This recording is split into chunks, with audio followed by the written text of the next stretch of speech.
Hello दोस्तों, आज हम पढ़ेंगे चैप्टर 1 क्लास 6 का ज्योग्राफी का सौरमंडल में पृथ्वी, जो कि एनसीईआरटी बुक का है और यह परीक्षा के पॉइंट ऑफ व्यू से इम्पोर्टेंट है। किसी भी टैट के लिए, एसएसटी के लिए यह एक इम्पोर्टेंट टॉपिक है। तो चलिए वीडियो को स्टार्ट करते हैं। सूर्यास्त के बाद आकाश को देखना कितना अच्छा लगता है। आसमान में पहले एक या दो चमकते बिंदु ही दिखते हैं, लेकिन बाद में इनकी संख्या बढ़ती जाती है। आप उनकी गणना नहीं कर सकते। संपूर्ण आकाश छोटी छोटी चमकदार वस्तुओं से भर जाता है, जिनमें से कुछ चमकीले होते हैं, धुंधले होते हैं। ऐसा प्रतीत होता है मानो आकाश में हीरे जड़े हों। इनमें से कुछ टिमटिमाते प्रतीत होते हैं, लेकिन अगर आप उनको ध्यान से देखोगे तो आप पाएंगे कि इनमें से कुछ की टिमटिमाहट अन्य से अलग है। ये बिना किसी टिमटिमाहट के चंद्रमा के समान चमकते हैं। इन चमकीली वस्तुओं के साथ आप लगभग प्रतिदिन चंद्रमा को भी दिखते हैं। यह अलग अलग समय पर अलग अलग आकार और अलग अलग स्थितियों में दिखाई पड़ता है। आप पूर्ण चंद्रमा को लगभग एक महीने में एक बार देख सकते हैं। यह पूर्ण चंद्रमा वाली रात या पूर्णिमा होती है। 15 दिन के बाद आप इसे नहीं देख सकते। यह नए चंद्रमा की रात्रि या अमावस्या होती है। एक रात में अगर आप आसमान साफ है ऐसी रात में अगर आसमान साफ है तो आप आसमान का अवलोकन अच्छी तरह से कर सकते हैं। क्या आपको इस बात पर आश्चर्य नहीं होता कि हम दिन के समय चंद्रमा एवं इनकी सभी छोटी चमकीली वस्तुओं को क्यों नहीं देख पाते हैं? ऐसा इसलिए है क्योंकि सूर्य के अत्यधिक तेज प्रकाश के कारण रात के समय चमकने वाली वस्तुओं को हम दिन में नहीं देख पाते हैं। सूर्य, चंद्रमा तथा वे सभी वस्तुएं जो रात के समय आसमान में चमकती है खगोलीय पिंड कहलाती है। कुछ खगोलीय पिंड बड़े आकार वाले तथा गर्म होते हैं। ये गैसों से बने होते हैं। इनके पास अपनी ऊष्मा और प्रकाश होता है, जिसे वे बहुत बड़ी मात्रा में उत्सर्जित करते हैं। इन खगोलीय पिंडों को तारा कहते हैं। सूर्य भी एक तारा है। इस पेज पे हमने जो जो चीज़ें पढ़ी वह है पूर्णिमा। जैसे यह पूर्ण चंद्रमा वाली रात या पूर्णिमा होती है। जब पूर्णिमा होती है 15 दिन के बाद आप इसे नहीं देख सकते हैं। और जब नए चंद्रमा वाली रात, चंद्रमा की रात या अमावस्या होती है, ऐसी रात में अगर आसमान साफ है तो आप आसमान का अवलोकन अच्छी तरह से कर सकते हैं। और इसमें खगोलीय पिंडों के बारे में बताया गया है, जैसे सूर्य, चंद्रमा तथा वे सभी वस्तुएं जो रात के समय आसमान में चमकती है खगोलीय पिंड कहलाती है। और कुछ खगोलीय पिंड बड़े आकार वाले होते हैं और गर्म होते हैं और यह गैसों से बने होते हैं। इनके पास अपनी ऊष्मा और प्रकाश होता है, जिसे वे बहुत बड़ी मात्रा में उत्सर्जित करते हैं। इन खगोलीय पिंडों को तारा कहते हैं। जैसे सूर्य भी एक तारा है। सूर्य के पास अपनी प्रकाश और अपनी ऊष्मा होती है। रात के समय चमकते हुए अनगिनत तारे सूर्य के समान ही हैं, लेकिन हमसे बहुत अधिक दूर होने के कारण हम लोग उनकी ऊष्मा या प्रकाश को महसूस नहीं करते हैं तथा वे अत्यंत छोटे दिखाई पड़ते हैं। आपने अवश्य ध्यान दिया होगा कि कुछ दूरी से देखने पर हम सभी वस्तुएं छोटी दिखाई पड़ती है। अत्यधिक ऊंचाई पर उड़ रहा हवाई जहाज कितना छोटा दिखाई देता है। रात्रि में आसमान की ओर देखते समय आप तारों के विभिन्न समूहों द्वारा बनाई गई विभिन्न आकृतियों को देख सकते हैं। ये नक्षत्र मंडल कहलाते हैं।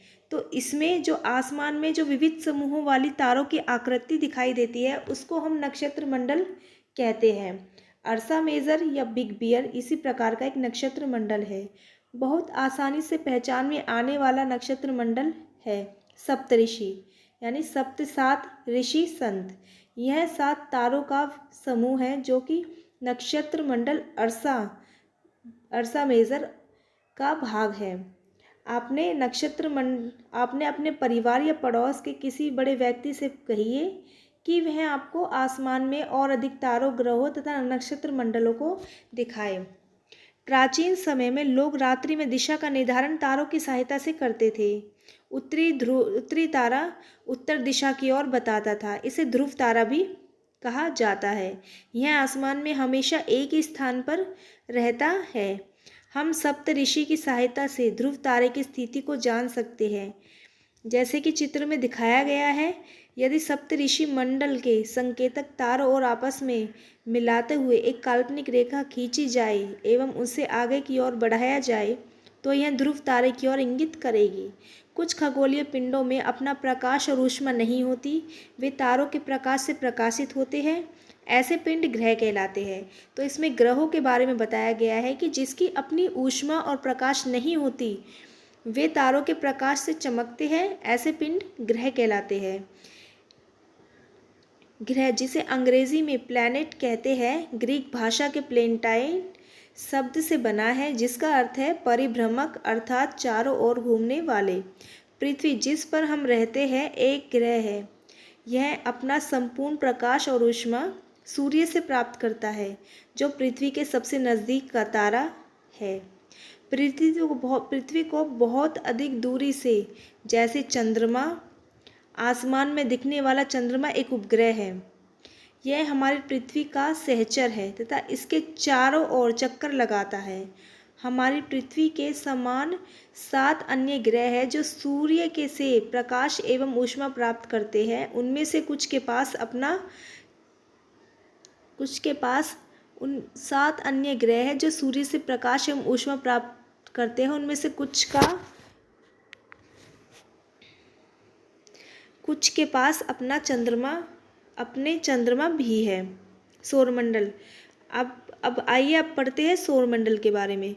सूर्य, 8 ग्रह, उपग्रह तथा कुछ अन्य खगोलीय पिंड जैसे क्षुद्र ग्रह, उल्का पिंड मिलकर सौरमंडल का निर्माण करते हैं। उसे हम सौर परिवार का नाम देते हैं, जिसका मुखिया सूर्य है। जैसे परिवार में कोई बड़ा मुखिया होता है, उसी प्रकार सौरमंडल का मुखिया सूर्य है। सूर्य सौरमंडल के केंद्र में स्थित है। यह बहुत बड़ा है, अत्यधिक गर्म गैसों से बना है, जिसका खिंचाव बल इसे सौरमंडल को बांधे रखता है। सूर्य सौरमंडल के लिए प्रकाश और ऊष्मा का एकमात्र स्रोत है, लेकिन हम इसकी अत्यधिक तेज ऊष्मा को महसूस नहीं करते हैं, क्योंकि सबसे नज़दीक का तारा होने के बावजूद यह हमसे बहुत दूर है। सूर्य पृथ्वी के लगभग 15 करोड़ किलोमीटर दूर है। तो सूर्य की पृथ्वी से दूरी लगभग 15 करोड़ किलोमीटर है। ग्रह, हमारे सौरमंडल में 8 ग्रह हैं। सूर्य से दूरी के अनुसार वे हैं बुध, शुक्र, पृथ्वी, मंगल, बृहस्पति, शनि, यूरेनस और Neptune.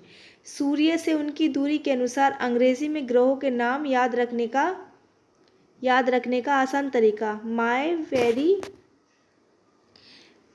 Efficient mother just served us nuts. ये इन ग्रहों को याद करने की ट्रिक है। सौरमंडल के सभी 8 ग्रह एक निश्चित पथ पर सूर्य का चक्कर लगाते हैं।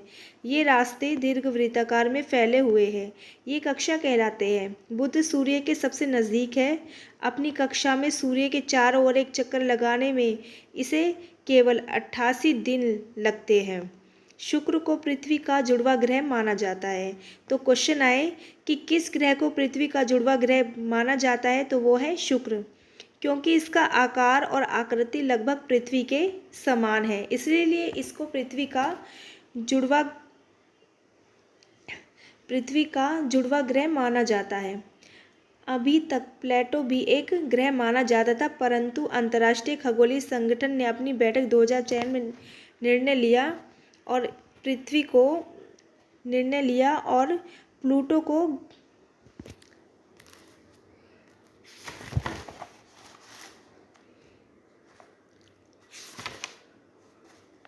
निर्णय लिया कि कुछ समय पहले खोजे गए अन्य खगोलीय पिंड तथा प्लूटो बौने ग्रह कहे जा सकते हैं।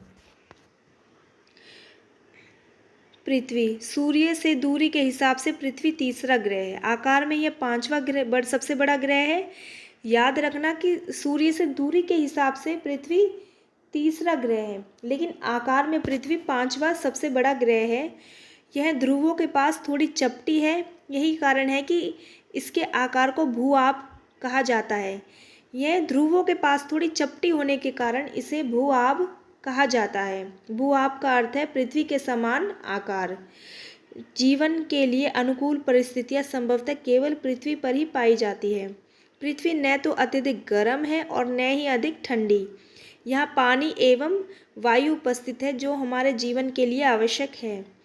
वायु से में जीवन के लिए आवश्यक गैसें जैसे ऑक्सीजन मौजूद है। इन्हीं कारणों से पृथ्वी सौरमंडल का सबसे अद्भुत ग्रह है। अंतरिक्ष से देखने पर पृथ्वी नीले रंग की दिखाई पड़ती है क्योंकि इसकी 2/3 सतह पानी से ढकी हुई है, इसलिए इसे नीला ग्रह कहा जाता है।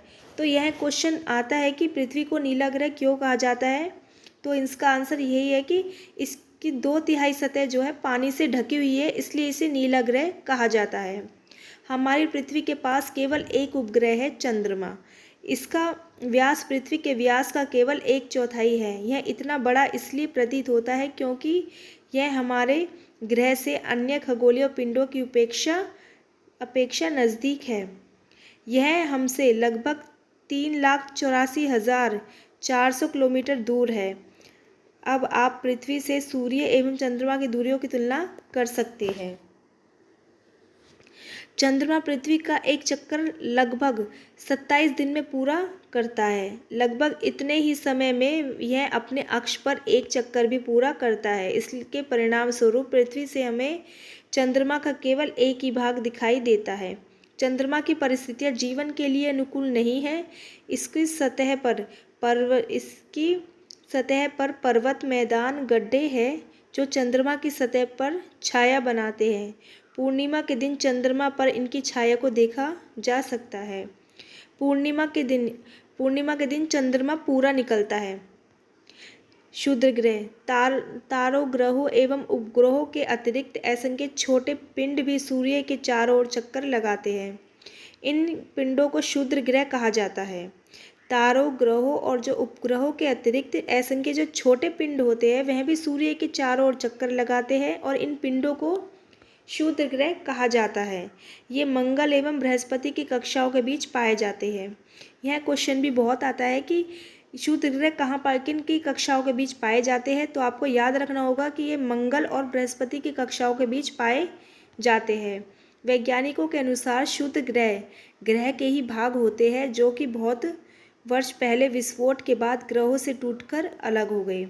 उल्कापिंड सूर्य के चारों ओर चक्कर लगाने वाले पत्थरों के छोटे छोटे टुकड़ों को उल्कापिंड कहते हैं। कभी कभी ये उल्कापिंड पृथ्वी के इतने नज़दीक आ जाते हैं कि इनकी प्रवृत्ति पृथ्वी पर गिरने की होती है। इस प्रक्रिया के दौरान वायु के साथ घर्षण होने के कारण ये गर्म होकर जल जाते हैं। फलस्वरूप चमकदार प्रकाश उत्पन्न होता है। कभी कभी कोई उल्का पूरी तरह जले बिना पृथ्वी पर गिर जाते हैं, जिससे धरातल पर गड्ढे बन जाते हैं।